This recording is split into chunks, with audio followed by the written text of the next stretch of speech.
Saya sekarang akan beralih ke Pak Rahmat Riono, Kepala Bidang Mitigasi Kegempaan BMKG. Pak Rahmat, selamat malam Pak Rahmat. Selamat malam. Pak Rahmat, tadi di awal breaking news sekitar pukul 7:10 saya sempat berbincang dengan Kepala BMKG, Bu Dwi Korita, dan dia memaparkan potensi-potensi waspada dan juga siaga dan juga meminta masyarakat untuk evakuasi. Sekarang sekitar 1 jam lebih pasca kejadian gempa, seperti apa suasana atau seperti apa kondisi kemungkinan terjadinya gempa susulan, Pak? Sampai sekarang ya belum ada gempa susulan yang terjadi. Kemudian dari hasil monitoring edge gauge untuk muka air laut di sekitar Selat Sunda juga sampai sekarang tidak ada perubahan yang signifikan, tidak ada anomali gelombang laut yang signifikan, sehingga nanti kita tunggu kalau memang ini dari hasil monitoring edge gauge juga tidak ada hal yang signifikan, mungkin nanti dalam beberapa jam ya, mungkin 1 atau 2 jam ke depan akan kita akhiri warningnya. Tapi tentunya kami harus berdasarkan data dulu yang kami monitor terus. Baik, berdasarkan data tadi Anda mengatakan tidak ada lagi aktivitas gempa susulan. Sementara air, tinggi air pun normal, jadi tidak ada penyurutan air begitu ya? Ya, gempa susulan sampai sekarang belum ada. Ya, kita masih akan monitor dalam beberapa waktu ke depan, nanti tetap akan kita monitor karena gempanya cukup signifikan. Biasanya masih ada potensi gempa susulan yang terjadi. Seberapa besar potensi itu, Pak? Karena tadi di beberapa wilayah juga merasakan gempa 2 kali. Kemudian pertama paling besar 1903, kemudian jeda, kemudian ada susulan yang tidak kalah besar. Enggak. Kalau dari monitoring kami nggak ada gempa susulannya. Mungkin itu masyarakat yang panik merasakan gempa sekali, tapi yang kalau panik biasanya begitu. Tapi dari hasil monitoring kami dari di sini di Pusat Gempa Nasional kita belum mencatat atau belum mendetek adanya gempa susulan. Artinya baru 1 kali di 1903 ya, tadi ya Pak ya? Betul. Pak Rahmat, biasanya butuh berapa lama sampai kemudian status potensi tsunami ini dipertahankan sebelum dicabut begitu, sehingga masyarakat juga bisa mendapat kepastian nih kira-kira berapa lama lagi saya harus mengungsi di tempat yang lebih tinggi? Iya, tentunya dari banyak pertimbangan ya. Yang pertama hasil monitoring muka air laut dulu, kemudian dari laporan masyarakat atau laporan dari BMKG setempat kalau memang tidak ada perubahan muka air laut yang jelas. Di sini kan kita bisa dari estimasi waktu tiba kan kita bisa menghitung.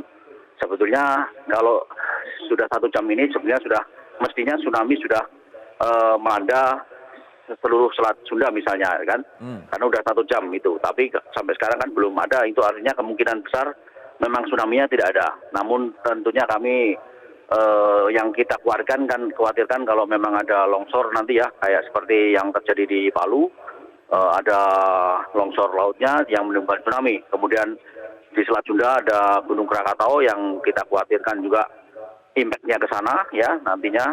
Tentunya kita masih tunggu warning, masih kita buka sehingga masyarakat di sekitar pantai yang kami berikan warning tadi untuk menjauh ya, untuk sementara menjauh pantai dulu. Untuk sementara menjauhi pantai dulu untuk masyarakat yang dekat dengan titik gempa begitu. Pak Rahmat, bisa dijelaskan sekali lagi daerah mana saja? Ini ada daerah-daerah waspada, ada daerah-daerah yang statusnya siaga. Saya ingin minta penjelasan dari Anda. Untuk waspada, artinya masyarakat harus seperti apa? Untuk siaga, masyarakat harus seperti apa? Kalau siaga, ancaman tinggi tsunami-nya maksimal 3 meter ya.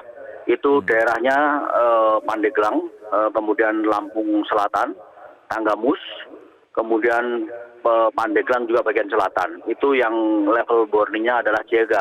Ancaman tinggi tsunami-nya sampai 3 meter. Ya, untuk daerah-daerah waspada, daerah-daerah yang saya tidak sebutkan tadi, misalnya ada Lampung Barat, kemudian ada Lebak, kemudian Sukabumi, itu levelnya waspada, ancaman maksimalnya adalah 50 cm. Itu artinya ya hanya masyarakat yang di sekitar pantai saja, di garis pantai itu yang harus menjauh. Namun yang level siaga tentunya karena ancamannya sampai 3 meter, mestinya menjauh pada ketinggian, kalau Anda pada ketinggian di atas 3 meter ya insya Allah sudah aman. Bagaimana sebenarnya situasi saat ini di sekitar Selat Sunda atau pesisir selatan dari Pulau Jawa ini, Pak? Akankah kita melihat gempa-gempa besar lagi terjadi dalam waktu dekat? Iya, gempa kan tidak bisa diprediksi ya. Namun biasanya kalau ada gempa besar ini cukup signifikan ya, 7,4. Biasanya ada gempa-gempa susulannya. Namun sampai sekarang memang belum. Kita waspadai. Tentunya dampak dari gempa yang 7,4 misalnya ada yang retak atau miring. Untuk sementara dihindari dulu karena potensi gempa susulan mungkin masih terjadi. Potensi gempa susulan kemungkinan masih terjadi. Pak Rahmat, ini tadi saya sempat berbincang dengan Pak Agus dari BNPB, artinya gempa dengan kedalaman 10 km adalah gempa dangkal.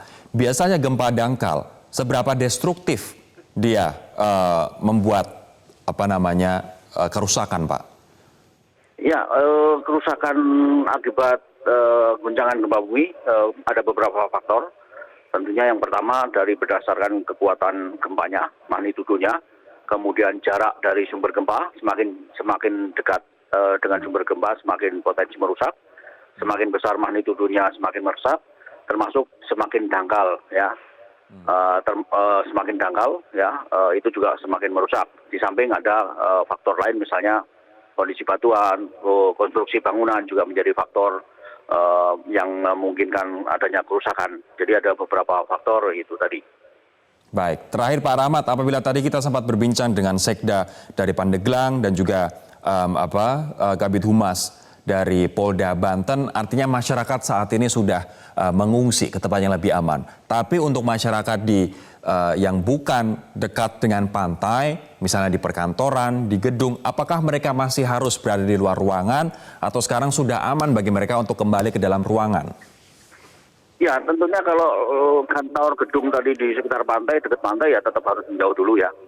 Tapi kalau cukup jauh dari pantai, sementara karena ya dilihat dari bangunan kalau memang masih kokoh, ya bisa untuk kembali ke kantor atau ke rumah masing-masing. Lihat dulu bangunannya, pastikan kalau masih kokoh.